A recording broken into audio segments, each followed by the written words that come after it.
afternoon, and good evening, ladies and gentlemen, and congratulations to the Super Bowl champions, the New England Patriots.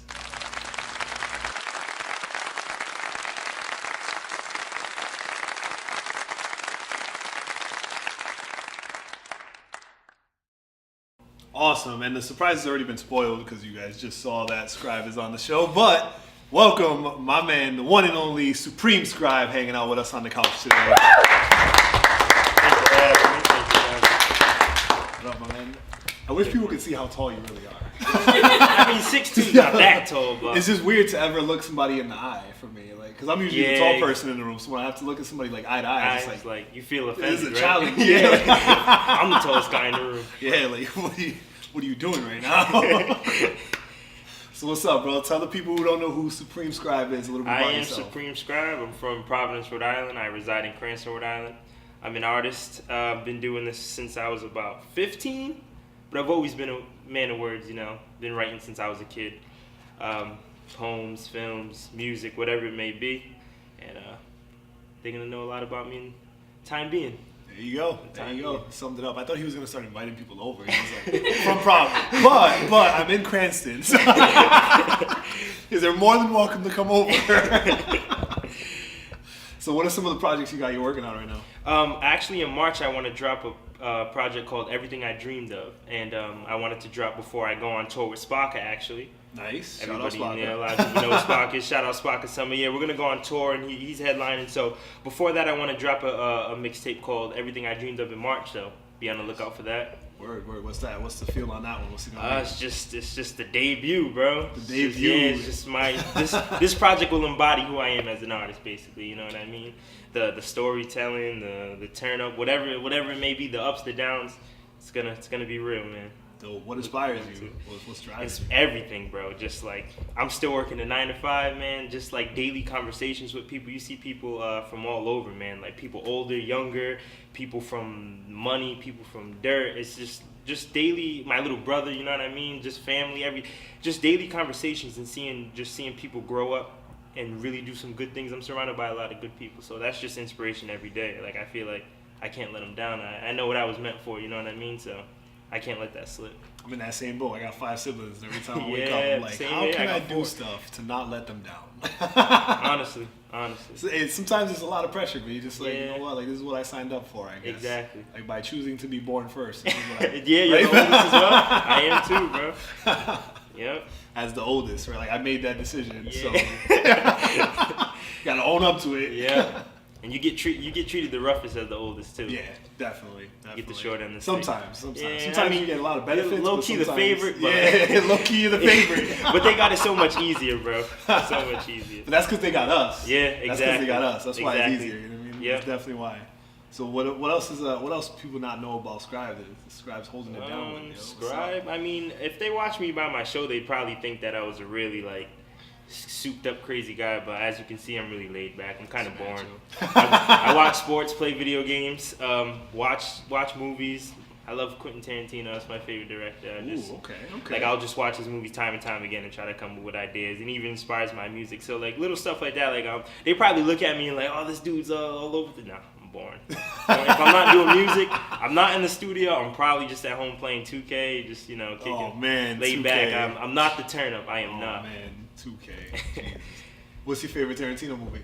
My favorite Tarantino movie is probably Kill Bill, the first one. Really? Yo, I hated Kill Bill. No, like I just it was like you got it. Yeah, that's more of like an acquired taste. That film. It really is. Definitely. I mean, I love Pulp Fiction, but that's like the easy pick. Yeah. Pulp Fiction was great, but Kill Bill, the first one, bro. Nah, man, I don't know what it was. It was just like I love Uma Thurman. And I don't like Uma Thurman either. You don't? But I think I don't like Uma Thurman because I don't like Kill Bill. Kill Bill. Okay. So like anytime I see her, but how about her in Pulp Fiction? Did you like her in Pulp Fiction? Not really. You know, I'm be open. I'll be honest, yo. I'm one of those people on that side of the fence where I'm like, Pulp Fiction wasn't that great of a movie. Yeah, really. My boy Big Frank, man, he performs a lot too. You can catch him at the Met. He hates that movie, and he feels the need to tell me that every time. He's like, why don't you do? That's his diss to me. Go watch Pulp Fiction. Go watch Pulp Fiction. That's a bad thing. Yeah, it's a bad thing. Like I'm a bum, but yeah. I guess Tarantino. I mean, He's got some. You either hate him or He's you got love some him. bangers though. He's got some definite crazy crazy good movies. But Even that Hateful Eight movie. Did you see Hateful that? Eight was like You liked nuts. it? That movie was nuts. Movie was good. So he's got some sleeper hits, but like I don't know, man. I'm just not about that Pulp Fiction wave. Yeah. However, I know it's not a Tarantino film, but the number one movie in my opinion is between Warriors and Godfather. Oh, the Warriors. Yo, the Warriors, bro. Bro, I had the video game on PS2, yes, bro. that game is so sick. Yeah, the Warriors are sick. I'm gonna be honest, bro. I've never seen every single Godfather from beginning to end. Really? Not all of them. I mean, the second one is tough to get through, but yeah, I think the third one I didn't watch fully. I don't even remember, but I had the video game for the Godfather too. That was a good game. PS2. Solid game too. The first Godfather. That's the one I'm talking about. That movie is solid. That movie is just like it's a solid movie. Yeah, the Godfather's a great movie. You know what else I just saw for the first time though? Scarface. I just saw Scarface. Last summer when I went on tour, we went to Albany and we were watching Scarface in the whip, and I was like, yeah, this movie's pretty good. It's a weird place to watch Scarface. In a car. That's a long movie, bro. But you took a long trip. It was a long trip, so it worked out. It was cool. We got to watch it from start to finish. We got pulled over on the way. That's another story, though. But wow, you got pulled over for what? What was the reason? Yo, no reason at all. He just pulled us over. A bunch of guys watching Scarface in the car. So I feel like he felt certain type of way because he wasn't invited to watch Scarface. Nah, I mean, I like that movie, but I feel like I understand. Yeah, I understand why it's a classic, but then again, it's really not that great of a film. Yeah. Like when I watched it the second time, I realized it's not that good. Yeah, it's got a lot of plot holes. Yeah. A lot of plot holes. I mean, Al Pacino's great, but it's a good movie. Fun fact: there's not a single Spanish actor in that movie. Yeah. I thought, they're all Italian. When I was a kid, I thought Al Pacino was Spanish. So when I saw the actual real Al Pacino like speaking, I was just, what is this? That was crazy, bro. Yeah, crazy. It's crazy. Talking about some classic movies. I like Man on Fire too. That's one of my favorite movies. Denzel Washington. Oh, yeah, that's one of my favorites. That's a good one. I'm glad you said The Warriors though. The Warriors, definitely that movie was popping. Yo, you haven't seen The Warriors, like. You're missing out on life. Yeah, that's You're missing out on life entirely. I heard they were gonna make into a show. I don't know what happened. I don't know what happened with that either. But that would have been a crazy show to watch too. Just like but if it was terrible, that would have ruined everything. Yeah. Kind of like when you watch like X-Men movies. Yeah. Like they're mad disappointing. I haven't seen every single one, but I like what's the last one I saw was Apocalypse, I think. I saw it in the theater. It was alright. Yeah. Like I can't enjoy movies in the theaters. I hate the movie theater. Because it's mad expensive. It's just mad overpriced. And my girl goes and I'm like, it's like $15 for a bag of popcorn. Yeah, it's like an 800% markup on popcorn. Yeah, no, but it's don't just even taste as good as it smells either. You know what upset me about movies? Remember when we were kids or when we were younger? I'm 22, so like when we were young, we're all around the same age. Yeah, I'm 24. Yeah, exactly. It used to pop in front of you. Now it's like candy on a shelf. Like they just scoop it from the. That's like I'm supposed to enjoy that experience. Like you got a glass window with a little scoop in it. Yeah, like, no, go wash your hands. But I hate movies in the movie theater. It was Apocalypse was alright. Ices are forever good. Ices are the best thing. I don't think I'll ever outgrow that though. Like that's one of those things that no matter how old I get, I'm gonna go. Like if I go to the movie theaters, I'm gonna get ice. That's the only drink I'll spend $30 on. That's the only drink I'll spend $30 on. Even though you can get it at like Cumberland Farms for way less. Shout out Cumberland Farms. Because they've been keeping it real. Holding it I don't like the fact that the prices have been going up slowly every year. They think they're slick. They raise the price by like 2 cents, 3 cents here instead of doing like full 10 cents every couple. No, shout out to 7-Eleven. 2 for 2 Gatorades. Since 2 when? for 2 Poland Springs, the big jugs. For real? Yeah, and they have 3 for 3 on taquitos. You looking for a quick snack when you're working or whatever you're doing? Damn, they're holding it I should be the 7-Eleven I'm saying I'll write a jingle. Brand ambassador now. I'll write a 7-Eleven jingle. You got to get at least a free slushie off of that promo you just gave them. At the very least, yo. So, who are some of your music inspirations? Growing up, my favorite was Kanye. Like I feel like he raised my generation. Over. We're ending this interview right now. No, let me further explain myself. Growing up, I really like Kanye. Like I really feel like he changed a lot, whether it was fashion or the freedom of speech. But the Kanye now, obviously, I don't know the man personally. We're not gonna get into that. I'm not a huge fan of him in the past 5 years, or however long he's been on this tirade. I love Kendrick, J. Cole. Okay. Sir Michael Rocks, he's an artist from Chicago. I'm not sure if you guys are familiar with him. He's like a lifestyle kind of rapper, which is not really my style, but just his wordplay that he inspires me, and just how he does a lot of different things. Like he puts video games into his music, all that. Like he sampled like a Resident Evil 2 track. Like that's just stuff like that is just cool. Yeah. Isaiah Rashad, I actually saw him at the Met the other day from TD. I'm a big TD fan. They're pretty much everybody on TD. They got a pretty strong roster. Yeah. Those guys are big influences, and even people like Outkast. Ooh. Yeah, I love me some Outkast. Classics. Yeah, I'm in the same boat with you for the Kanye side of things. Like, Kanye was definitely huge, brought up an entire generation. He created a lot of artists that are out now. Mm-hmm. But because of how vast and crazy he was willing to be, I think he created a lot of like weird artists now. Yeah. So now like he's trying to turn around and keep up with them. It's almost like he can't keep up with the monsters that he's created. So like it's messing up his personality and him as like a person and a musician. Yeah, that's my take. There are a lot of weird artists that Kanye kind of brought up as well. Like it's almost like being bad's a good thing, like on purpose. Yeah.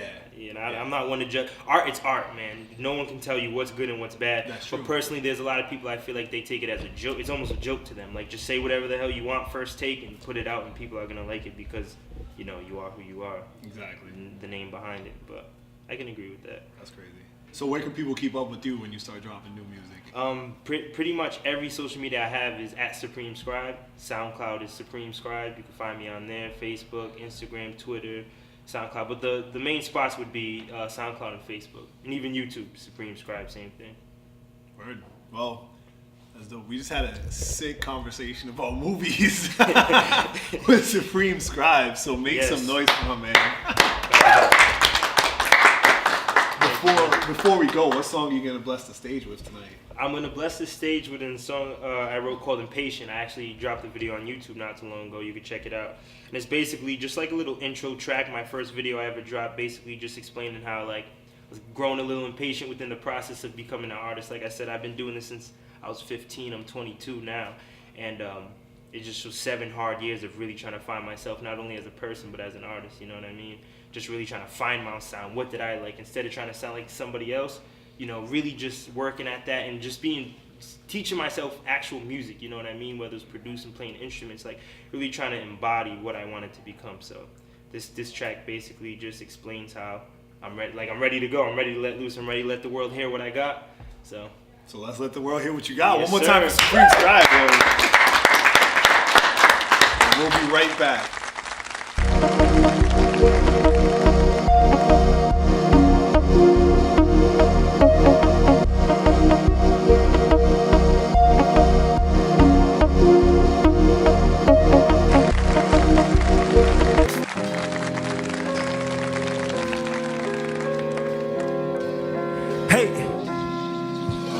Scribe, left wing, on the couch, thank you for having me.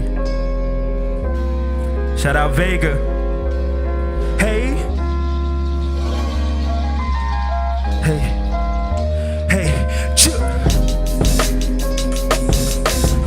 Nah, lately I've been,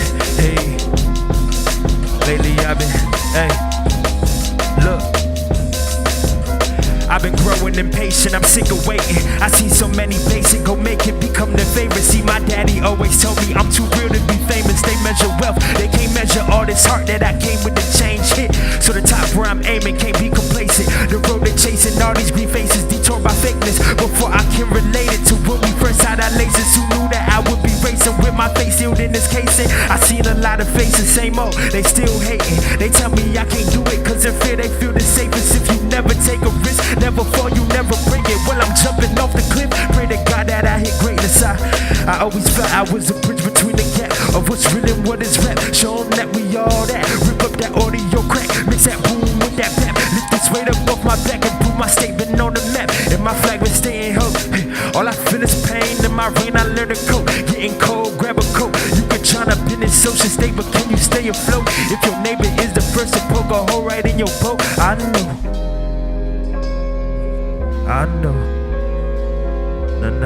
yeah. Lately, I've been growing impatient, I'm sick of waiting. Hey, Scribe, Everything we dreamed of coming this March.